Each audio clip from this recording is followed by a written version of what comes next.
Welcome to today's episode of Words of the Wise. Today I have Chief Clark from Gatesville PD. He has 32 years experience in law enforcement, and he's building out a new wellness program with his current agency. So I'm really looking forward to this conversation. Welcome to the show, Chief Clark. Thank you so much for being here. Thank you for having me here. Of course. No, I'm really excited. I was hoping that maybe you can give us a little bit of background. How did you get started in law enforcement? Give us a little bit of information on who you are. Really, it started after high school. I joined the United States Marine Corps. And after I got out of the Marine Corps, I ended up actually doing EMS for 4 years in Bastrop County, Texas. And I had always had a strong desire to be in law enforcement. And so I ended up at one point in time as in my EMS career, saw an ad for the Temple, Texas Police Department was hiring. It was a few miles up the road, really didn't know much about the town, but, kind of decided to take that leap and took part of their test and joined Temple Police Department to begin with. And, had a wonderful, really over 31-year career with Temple, being able to do a large variety of things from patrol work to narcotics work, community-oriented policing, was a part of the SWAT team commander for a number of years, and eventually promoted up to deputy chief, where I spent about the last 7 years of my career before I decided to retire from them and then take the chief role here in Gatesville, Texas. I love it. I'm curious to know what is the most valuable lesson that you've learned about leadership? I think the most valuable lesson is it's extremely important to never forget where you came from, to always be able to relate to, those first few years on the job and what you experience, and to never forget that, so that, when you're interacting and dealing with the new officers coming in, that you really have that ability to relate with them Yeah. and to really fully understand that your job as a leader is to take care of your employees. Thank you. I appreciate that. And I think that is a really good reminder for everybody. We've all been in a position of being new and maybe not knowing everything yet, Right. and the stress that comes with that. And I think sometimes as we progress in our lives and in our individual careers, we do kind of forget what that's like and have a different perspective on things, and maybe can be a little bit more harsh. Mhm. And so I appreciate that. Remember that you've been through that and you knew what it felt like to be new. And in order to support people and make them feel valuable, you have to have that empathy for them. Absolutely. Yes. So going Well, back to where you came from, you had shared a really powerful story with me that you said had kind of shaped your perception of wellness, and it kind of shook your agency a little bit. Could you share that story with our listeners? okay. So, I grew up, of course, 30 years ago in law enforcement. Uh, Back then, wellness really was not at the forefront at all. Maybe a little bit of physical wellness, but when it came to mental or spiritual wellness, that just really wasn't a part of the profession. And so I would say the first 3 quarters of my policing career was just kind of we're the tough guys. You go to this critical incident, and as soon as it's done, you rub the dirt off and you move on to the next thing. And what really a pivotal moment was about 6 or 7 years ago, when I was a deputy chief, and we got a new chief there in Temple that had come from another state that was heavily involved in all around wellness. And he really brought that message to the department when he came in. And one thing that he put me in charge of when he came in was, at the time, we had, I guess, what you would call a peer support group, but it was very unorganized. It really wasn't utilized often. And I don't think anybody really knew exactly what it meant to have a peer support team. Yeah. And so the chief at that time had asked me to basically start from ground zero and revamp that program. And of course, through that, I had to do a lot of research myself because it wasn't something, that I'd really been subjected to over the years. And so really going through and researching what needed to be done, making sure that we picked the right team members, that we provided the right training for them is really what really started my journey into realizing the extreme importance of wellness in law enforcement. How did you choose the right team members to be put in those roles? Were there specific qualities that each person needed to have, or how did you kind of identify the people who would be right for that role? The big thing to begin with was, of course, you wanted people that volunteered to do it. They had the desire to do it. Yeah. And then what I had to do is make sure that we had a good representation across the department. That we had members that, male members, female members. And a big lesson learned was it did not just have to be sworn law enforcement, that you needed members for your communications, for your records department, for all of your civilians employees as well, and to just try to kind of pick a wide variety of members with different personalities, so that whoever was involved in the incident, hopefully there would be at least one or two that, in that peer support member group, that person going through that critical debriefing could relate with and be Mm. comfortable to actually talk with and share their experience. Yeah, and I think by doing that, I would guess that because you had representation across the entire agency, everyone felt that their position within the organization was valued, and Yes, you're building trust and safety for people to be able to talk to one another. absolutely. And one thing that struck me, because originally in the beginning I did not think about it, but I did have a person from our records unit at one point had approached me and basically uh, said that, hey, my job is day in and day out. I read and approve all of the worst child abuse and child sexual abuse cases. And, that starts to affect your mind after a while. And that was the first time it really clicked to me that no matter what role anybody has in a police department, they are being exposed to these, terrible traumas that go on. And, even just reading a report, they're visualizing this in their brain and or in their mind. And it's very important to make sure they're taken care of as well. Absolutely. And I think that recognizing that you guys are all a team and you can't really do it without records. You can't really do it without patrol. You can't really do it without dispatch. So I think, like to your point, making sure everyone feels that they're recognized and valued within the organization, and then they have the resources that they need to be able to have a long and successful life. Correct. Yes. There was a story that you told me, and I have a reason for bringing this up because there was something that you said after the fact that I thought was really important to mention. You had said that there was an incident where there was an individual who was suicidal, and there was some aftermath that happened within the organization that I thought was really important. But could you share a little bit about what happened and then how you guys were able to address that incident after the fact? Yes, we had one evening, and I'd had this peer support team together. By that time, it was still early in its creation. But one evening in downtown, we had a suicidal subject that was on top of a high-rise building, threatening to jump.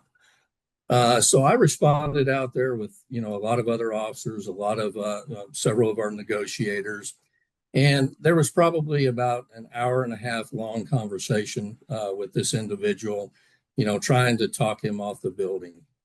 The unfortunate part is he eventually ended up jumping off the building and did not survive his injuries from that. And so quickly, within first 24 hours, one of our uh, primary focuses was to bring together the peer support group to debrief and have that debriefing with everyone involved. And so we set that meeting up and had everybody in the room. And traditionally, peer support meetings, typically your top leadership is not in those meetings because, you want the officers to feel free to talk and not worry about, hey, the boss is there. Sure. And so I'd set that meeting up and I was walking out of the room and I had one of the officers or several of the officers actually go, "Hey, Deputy Chief, where are you going?" And I said, "Well, I don't stay in these." And they go, "You were out there, you experienced everything that we did. Come over here, sit down, and you're going to be a part of it." And so, that was, probably 28 years into my law enforcement career. And that was the very first time that I'd ever been a part of one of those meetings. And for me, it was extremely eye opening because, when you go through an event like that, you experience so many different senses and things that you remember. And for me, one of the things that I remembered the most was just the sound of when this individual hit the street in the middle of a downtown area. And then just kind of the aftermath of, trying to render aid. The victim's mother was several blocks away, and just hearing her emotions because she knew exactly what had happened as well. And so being able to sit in this meeting and with my fellow officers and just discuss that, those were all the things that they picked up on as well, was the first time in my career it was kind of like, oh, okay, what Jeff Clark has been experiencing all these years in different critical incidents, I'm just as normal as everyone else. And so it was very beneficial. And it was the first time that I really felt like after a critical incident like that, I kind of walked out and could at least go, you know what, I'm normal. And so it was very eye opening for me. What a powerful moment and what a powerful statement to walk out and say, I'm normal. I'm not alone Absolutely. in feeling these things. How incredibly isolating is it to feel like you are the only one? And how incredibly freeing is it to know that everyone around you is feeling similar things? And I think that that's one of the things that I appreciate so much about the efforts that a lot of law enforcement agencies are making is to create that team environment of wellness where you guys are coming together and Right. supporting each other instead of isolating each other and making people feel like there's shame or fear in the things that you're experiencing because what you just described is not something that most people will ever experience in their life. And to Right. think that you wouldn't be impacted by the sound of a human body hitting the ground after jumping off a high-rise building, I think that it's a disservice to make people feel abnormal for Right. for having a feeling about that or for that sticking in your mind. So I'm so glad that they recognize that and they pulled you in and they're like, Deputy Chief, like you're part of Yeah. our team. And I think so often leadership forgets that they also need resources too, because you guys are so good at taking care of everybody else and focusing on your team. And I think that's a really, really good reminder to anyone who's listening who is in leadership that as much as your people need resources, you also need resources as a leader to be effective and to be well. Oh, absolutely. Yeah. I think it's extremely important. So you walked into your existing agency. We're going to fast forward a little bit. Um, Okay. so you walked into your existing agency and you had told me that there was no wellness. There was Correct. really nothing at all. And so now you've been over the last several months. I think you said it's been 5 or 6 months now. Right about 6 months now. About six Yes. months now, and that has been your main priority is how can you create a wellness program and an environment of wellness within your existing agency? Can you talk a little bit about some of the things that you've done, some of the things that you're trying to do for the future, and what that's been like kind of starting from ground zero again? Okay. So, I had been here with Gatesville for, I guess, probably about a month and a half. I come in one morning and I learned that, overnight, a couple of our officers had responded to the death of an infant. Mm. It was a natural causes, but the officers had tried to, do whatever rescue efforts they could to save this infant. And I was informed that, one of the officers actually left and went home early because they were upset about the event. And so I started asking, well, have we ever done any kind of peer support in this agency and things like that? And nobody really knew what I was talking about. Mm. And so I quickly was able to reach out to a neighboring agency that I was aware that had a peer support team. And all of the members, including the dispatchers and everyone that was involved in that incident, I told them, I set a date and time, I organized with this agency to come up with their peer support members and made it mandatory for everybody to attend this meeting. I had several beforehand, which is typically I found common that aren't used to it. That they're like, I'll be there, but I'm not going to say anything. I just don't really believe in this kind of stuff. And so I got the members, we got the meeting set up, and I left the room. And I knew after they had been in that room for 2.5 hours that we obviously had good communication going on and success. And when the officers and the dispatchers got done with that meeting, every single one of them came up to me and made a point to go, wow, we have never experienced anything like this. We are so thankful and so grateful. And it gave them an opportunity to open up not just about that event, but previous events that they never had an opportunity to kind of, debrief on and kind of unload. And so, I was extremely pleased because it showed, okay, this is really needed. And this is really an area that we've got to focus on in the future to make sure we continue these efforts here. I appreciate that you said that they were able to open up about other things too, because we know that everything compiles on top of each other, right? And if you don't address them as they come, then that stacking is what can be a detriment, right? That's when you start to like Oh, overflow.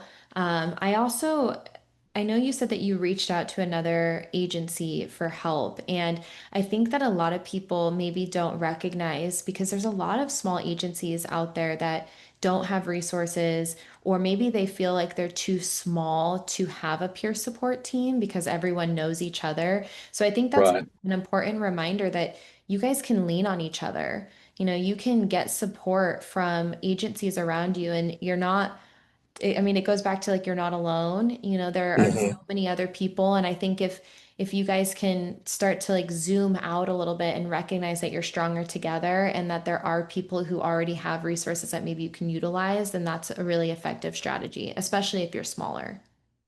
Yeah, absolutely. And, even since then, I've sent a couple members so far to some peer support training. I think, in I came, the agency I was at prior, what in Texas, I guess you would call a medium-sized agency that is really kind of on the cusp of being a large agency in Texas.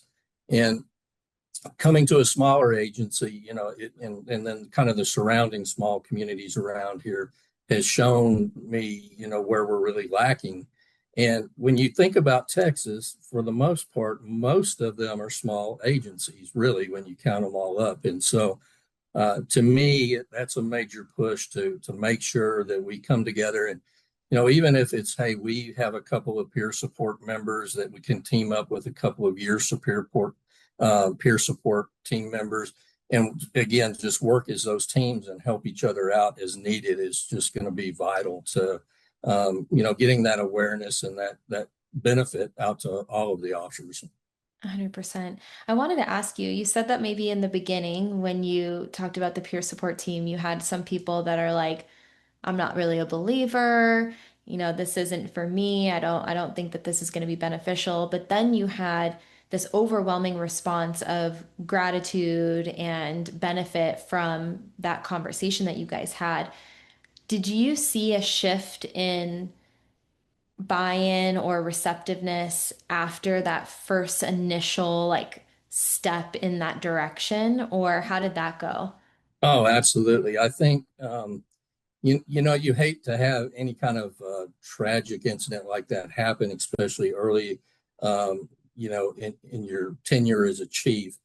But it provided an opportunity where uh, I feel like the members have bought in because they're like, hey, this may be the chief, but he actually really cares about us. He Right. wants to make sure that we're taken care of, that, um, and that he's going to do everything he can to make sure that we, have the right mindset and the right tools moving forward.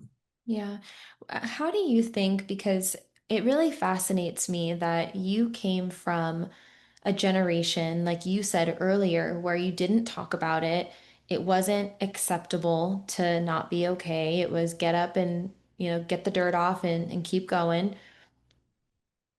How how did you as an individual and as a leader change your perspective from something that you were raised to think is not okay to now it being at the forefront of your priority list to be supportive Mhm. of wellness? I think, it comes from, I guess, just kind of a self-realization. I will tell you that, throughout my career, I have experienced countless traumatic, tragic events. And, there are multiple of those events that to this day, clearly, they stick out in my mind. I can remember them just like they happened, today.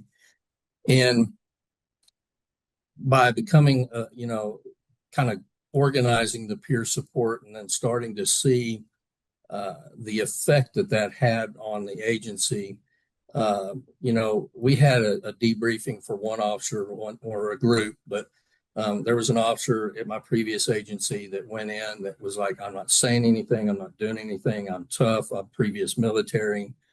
Uh, and when he walked out of his peer support, he walks up to me and his first question is, what do I need to do to become a member of this team? Mm, I love And that. so, from my own experience with, sitting through the briefing that I did, and hearing him, it just really started to, show change my mind about how important it was because, as in my time as an officer and in upper levels of management, I have unfortunately had to respond to some of my own fellow officers that have committed suicide. Um, and so, really, just kind of taking all of that together and just seeing the benefit because I don't ever want to have to respond to one of those types of calls again where one of our own is taking their life because it destroys families, it destroys departments, and I just think it's really shown me overall the extreme need for things like this. Thank you. I appreciate you sharing that. And, I think that what I've learned through my time in the wellness space and working with law enforcement, a lot of the resistance or pushback that I hear is always, they're not going to want to do it. Or like, we know that this guy, and they'll say whoever it Mm-hmm. is, like, we know that he's not going to do it, or the older generation is not going to do it. And from my experience, it's been very similar to yours. I think that the first step is always the hardest. I think that there's Yeah, always fear or skepticism when there's new stuff being put in front of you. And I think that's just as a human being. I don't know if that's necessarily unique to law enforcement. I think if you have something right, new, you're always going to be like questioning it a little bit. But my experience has been very similar. It's always the people who you don't think are going to be the ones that like it or who are going to be like excited about it that always leave and they're like, wow, like I've really needed that. And typically they're the ones that need it the most, right? Are the ones right, the hardest yeah, exterior. And so I think sometimes, and maybe this is only from my experience, but I think sometimes we do ourselves and other people a disservice by assuming that they're not going to benefit from something. And that could be based on what they say. You know, maybe they walk in and they Mhm. say that, like, I don't need this, I'm tough, whatever. But I think that it's still worth trying and it's still Right. worth at least presenting the information or the resource, and then maybe it's not something that they want today, but maybe it plants that seed. Maybe in Absolutely. a month or in a year, there's something in them where they finally are ready to receive those resources. But I think that sometimes we hold ourselves back from even trying because we just assume that it's going to fail in the first place. And, you know, I think I've found the reverse to be true. Absolutely. I think, with our peer support debriefings, one thing that we do is it is mandatory for everybody that it was involved to be there. Yeah. But it's completely optional if you want to decide to open up in the group or if you just want to sit there. And what we found, and of course you'll get pushback because why do I have to be there and things like that.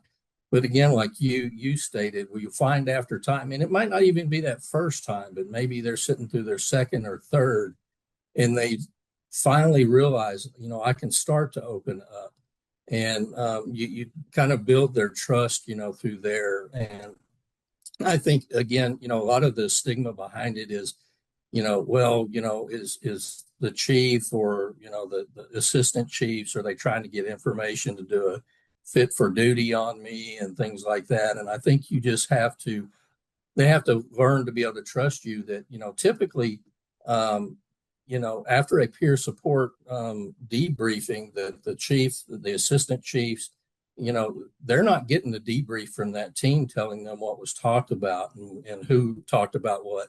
The only time that we would ever find anything out would be as if, a peer support team member truly thought, somebody that took part in that was going to, try to hurt themselves, that they were to that level. And so I think it's, you just have to build that trust over time that, it's not anything that we're trying to get to affect anybody's job. We're just trying to make sure that you're good and well and ready to go. Yeah, and we know that trust is earned, right? Right.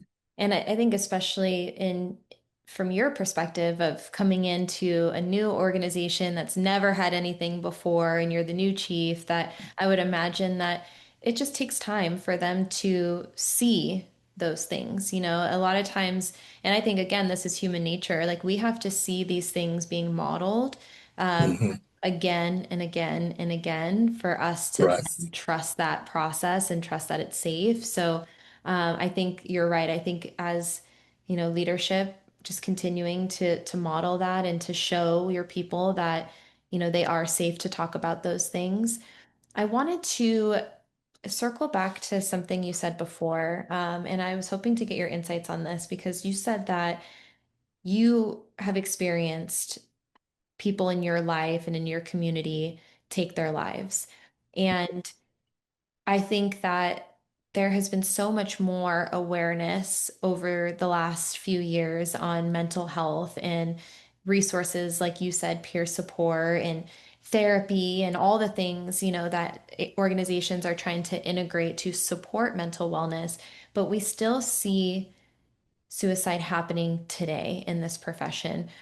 Right. What do you think is missing, or why do you think that we're still continuing to see this, even with the efforts and the push of mental wellness resources?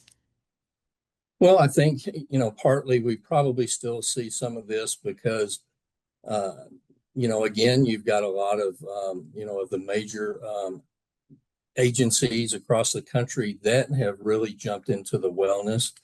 But then again, as I've learned coming to a smaller town, we still have a lot that has not been, approached and taken care of. And so you still have a large portion of the law enforcement community that hasn't been involved in this. And I really think that, a big thing is to really get those solid efforts, no matter if you're a two-man police department or a 2,000 person police department, to where it's really just kind of the norm across the country.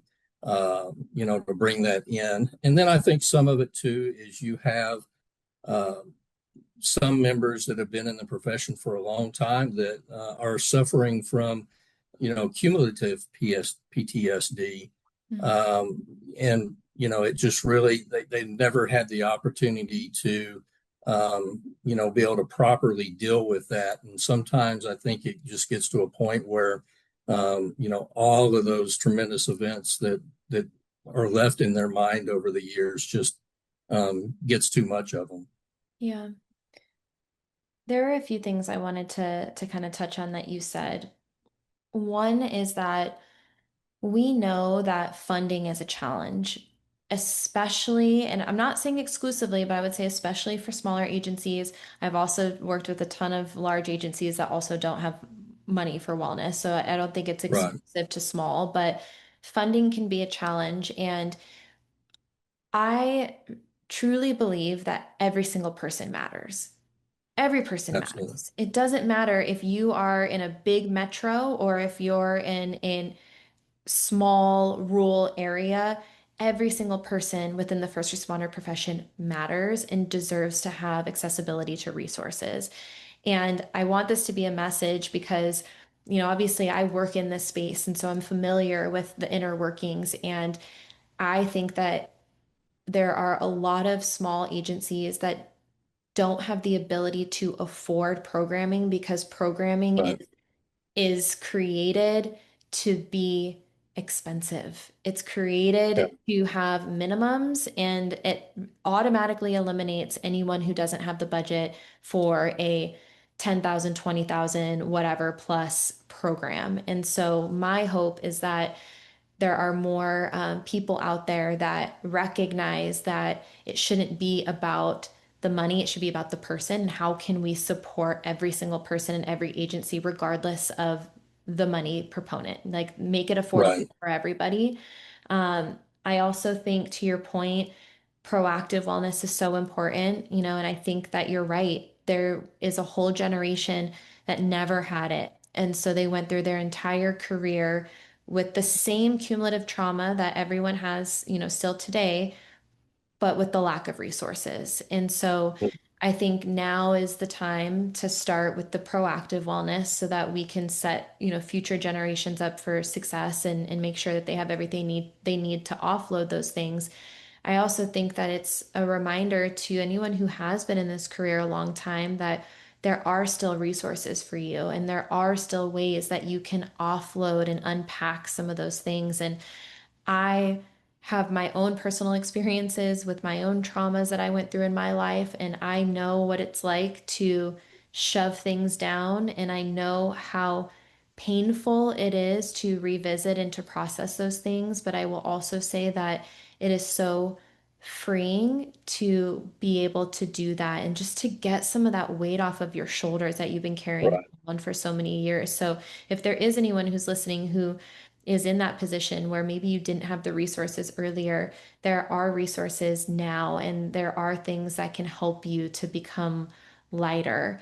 And then for anyone who's earlier in their career, take advantage of those resources that the organization is now providing, so that you can have a long and successful career and you can get to the end of it without being, so heavy and impacted by the things that you're going to go through. Yeah, absolutely. Yeah, I think it's important, you know, for everyone to remember that, yes, maybe you've been, like you said, you've been in it a long time and you haven't had those, but there are so many resources today that are available. And I guess my thought towards any, especially officers that have been in the profession for a while, don't be scared to take that first step before it goes too far. Yeah.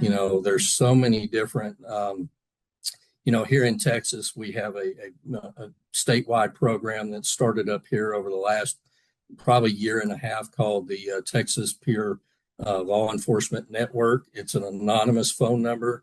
You you're not even going to be you're going to be talking to another law enforcement officer that's trained somewhere in the state of Texas. But if you're having that hard time, you have the ability to pick up and talk to that person who doesn't necessarily know you, but they know the profession and they know what you're going through, to be able to help you through those moments. And, the hope is, if it gets to that point, at least take that step to have that conversation before you do anything. Absolutely. What words of wisdom would you give to someone who's earlier in their career? Maybe something that you wish you would have known or something that's helped you along the way. I think to me, there's a couple things. I think it's very common amongst young officers to live law enforcement 24/7. It's exciting coming into this career. I even remember myself on my days off, I would be at the house, I'd have the radio on, listening to what was going on the streets. All of my friends were law enforcement. So if we were out hanging out, all we were doing was talking about law enforcement, the cars the calls that we went on. And to me, the biggest advice it would be turn the radio off when you're not at work and try to find some friends that aren't necessarily law enforcement and aren't going to ask you about it. And, have hobbies where you can go out and do things to clear your mind and not think about the law enforcement duties. Just save those until you're on duty. You're going to have plenty of time as long as you keep yourself well and healthy to experience all of the law enforcement. Because if you do that your first 3 to 5 years, it's going to start weighing on you and really burn you out. And I think it's important very as well as you have to find someone that can be your outlet. Mm, Whether it's a close friend, it could even be another law enforcement officer, or even part of the peer support or any of that you feel free to talk with, to really unload as things go on, and just don't let them build up, because um, cumulative PTSD is real, and it will, if you don't offload that, it will catch up to you eventually. And so it's really important, I think, to take care of that, however you choose to do that, and really make that a focus to keep yourself well throughout a career. thank you. You're Thank you welcome. for your time. I appreciate you coming on here today and sharing your experience and your wisdom with our listeners. And if I missed anything, I'll let you have the floor, but that's all I have for you, and I really appreciate your time. Oh, well, thank you. I appreciate you having me here, and talking to me. This is something that I'm very passionate about. Now that I've seen what it can do to help all officers, and really want to see that trend with the newer officers being exposed to having these programs available, that hopefully over time we're going to see that suicide rate amongst law enforcement go down, is really the true goal. Yeah, I agree with you, and I hope so too. And I say this all the time, but I really truly believe that conversations can save lives. I think that Yeah. we have always underestimated the power and effectiveness of having these conversations and talking about it and spreading positive awareness around wellness. So I appreciate you so much. And we'll have to touch base at some point again, maybe like do Okay. a part two once you have a couple years under your belt at your agency and see where your wellness program is at that point. Okay. Excellent. That would be wonderful. Awesome. Thank you for your time. All right. Thank you.